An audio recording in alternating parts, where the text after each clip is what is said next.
भारत और भारतीयत्व को जानने के लिए पुनरुत्थान विद्यापीठ के YouTube चैनल को सब्सक्राइब करें और नए वीडियो की सूचना पाने के लिए घंटी दबाएं।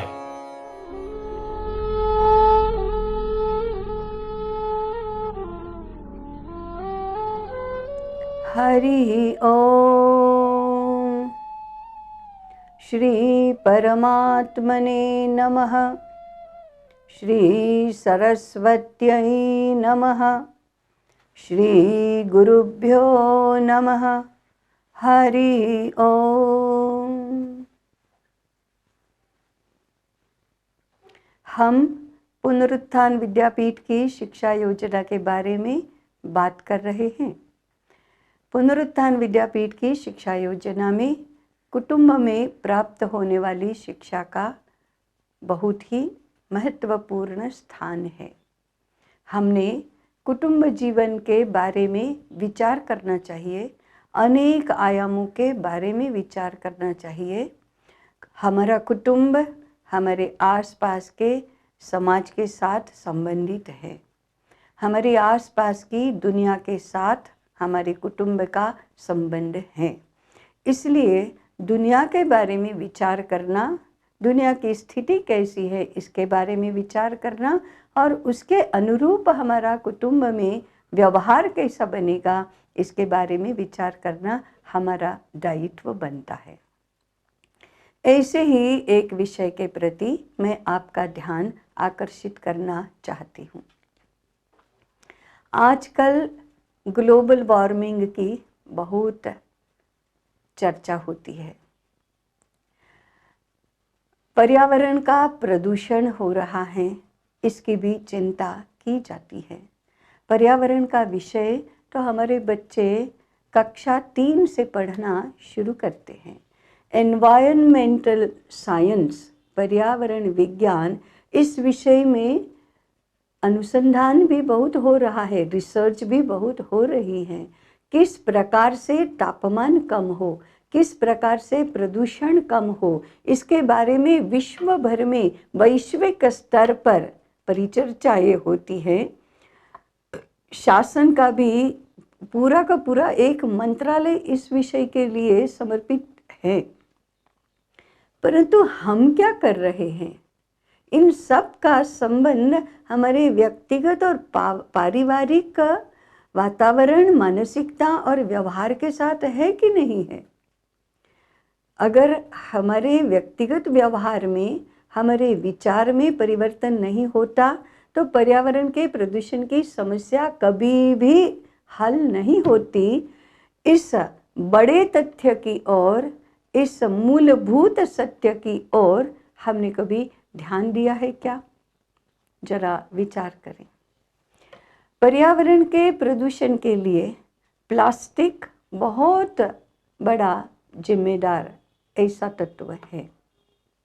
सिंथेटिक वस्तुओं का प्रयोग, ये इसके लिए कारणीभूत हैं। अब जरा हमारे घर की ओर देखिए। स्थान स्थान पर, पग पग पर प्लास्टिक का उपयोग हो रहा है। हमारे कपड़े पॉलिएस्टर के होते हैं। हम क्या कहते हैं? धोने में इतने आसान है, पहनने के लिए इतने सुलभ हैं, प्रेस नहीं करना पड़ता और चिंता ही नहीं करनी पड़ती, तो पॉलिएस्टर के कपड़े हमें ज़्यादा सुविधा देते हैं। हमारे फर्नीचर में, हमारी उपयोग की वस्तुओं में प्लास्टिक ही प्लास्टिक है। मैंने हमारे बाथरूम में जाओ तो टूथब्रश प्लास्टिक का है, साबुन रखने की साबुनदानी प्लास्टिक की है, बाल्टी और मग्गा प्लास्टिक का है, बाथरूम धोने के ब्रश प्लास्टिक के हैं, कपड़े धोने के ब्रश प्लास्टिक के हैं। रसोई में देखो तो बहुत सारे पदार्थ संग्रह करने के डिब्बे प्लास्टिक के हैं। हमारे ड्राइंग रूम में आओ तो सोफ़ा सेट पर होने वाली गद्दियाँ रबर प्लास्टिक की, फोम की हैं। उसके ऊपर के जो आवरण हैं वो पॉलिएस्टर के हैं। हमारे पर्दे पॉलिएस्टर के हैं, टेबल क्लॉथ पॉलिएस्टर के हैं, हमारे जूते रबर प्लास्टिक के ही बने होते हैं या पीवीसी मटेरियल के होते हैं। हमारे घर की कृत्रिम छत पीओपी की होती हैं। हमारे पर्सेस रेक्सिन के होते हैं। हमारा सारा सामान इस प्रकार से सिंथेटिक चीज़ों का है। इतना ही नहीं, हमारे बेडरूम में जाएंगे तो हमारा गद्दा रबर फोम का होता है, हमारा उसके ऊपर की चादर पॉलिएस्टर की होती है, ओढ़ने के रग्स सिंथेटिक होते हैं, पर्दे पॉलिएस्टर के ही होते हैं। जहाँ देखो वहाँ प्लास्टिक। कोई भी चीज़ संग्रह करनी है तो पॉलीथीन के लिफाफे में, प्लास्टिक के लिफाफे में हम लाते हैं। सब्जी लाते हैं, फल लाते हैं तो पॉलीथीन बैग में लाते हैं। दूध दही सब पॉलीथीन में ही मिलता है। प्लास्टिक कहाँ कहाँ नहीं है। हमारे टेबल पर फूलों की फूलदानी भी प्लास्टिक के फूलों की हैं और फ्लावर वाज भी प्लास्टिक का ही है। जहाँ देखो वहाँ प्लास्टिक है। हम कहते हैं कि कांच की खिड़की दरवाजे हैं, वो भी तो पॉलीफाइबर का ही है। इतना सारा प्लास्टिक का प्रयोग करके हम प्रदूषण की समस्या का हल कैसे करेंगे?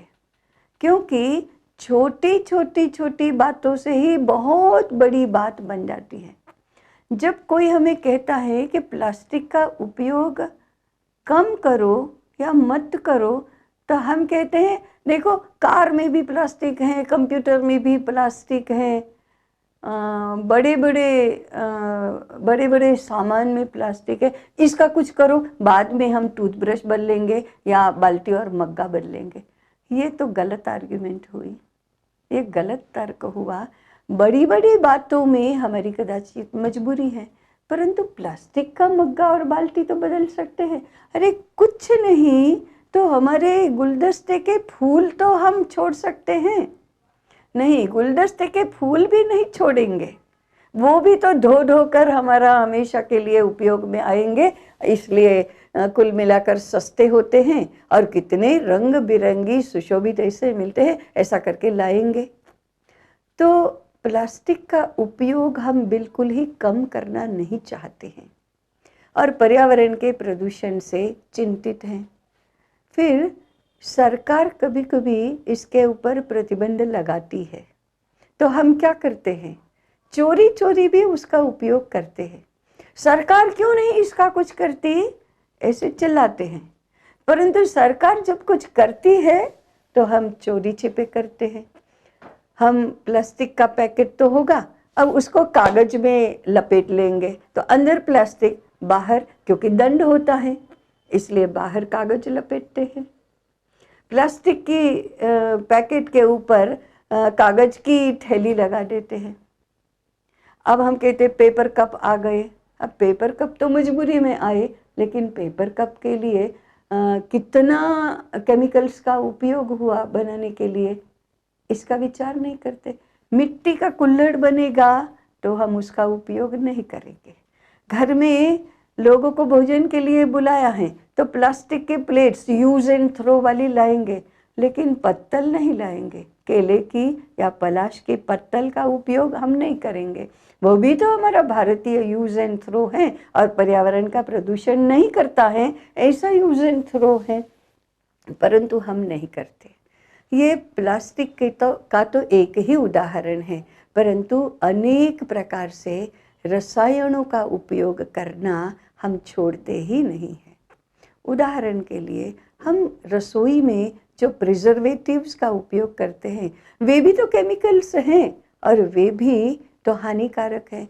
अब हमारी आदतें ऐसी हो गई हैं कि स्वास्थ्य के लिए हानिकारक हो तो भी सुविधा है, इसलिए हम ऐसी हानिकारक वस्तुओं का प्रयोग करेंगे। इसको कौन समझाएगा? ये प्रतिबंध से हम मानेंगे नहीं, कानून को हम मानेंगे नहीं, उपदेश को मानेंगे नहीं, डॉक्टर बताएंगे तो भी मानेंगे नहीं, संत बताएंगे तो भी मानेंगे नहीं।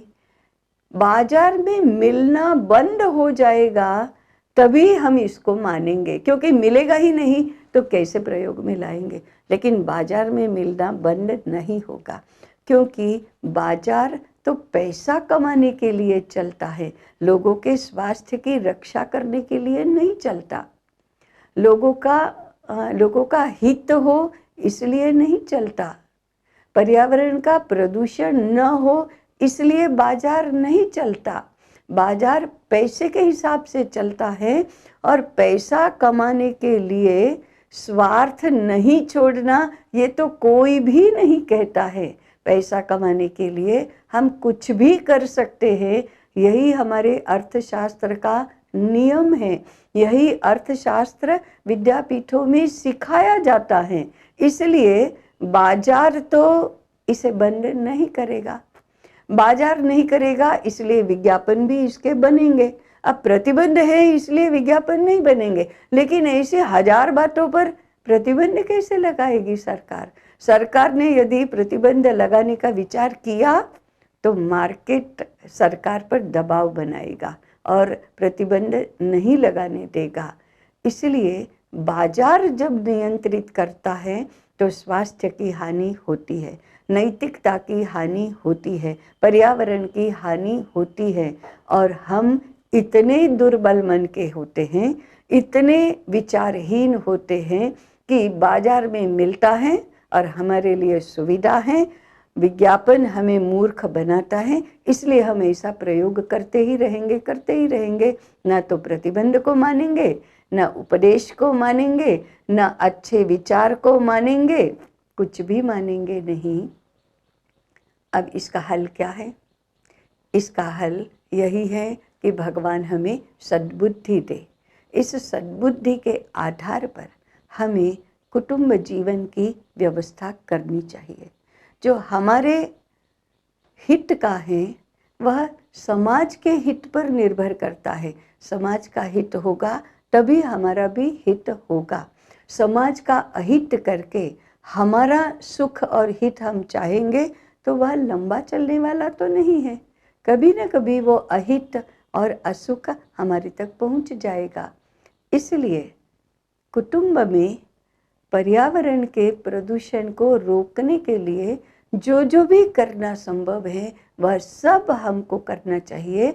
शेष लोग करेंगे कि नहीं करेंगे यह उनकी बात है। अपनी बात क्या है इसका विचार करके कुछ निर्णय करके हमारे उपभोग का तरीका हमें बदलना चाहिए। आज इतना ही, और महत्वपूर्ण विषयों में आगे चर्चा करेंगे। तब तक के लिए हरि ही ओम।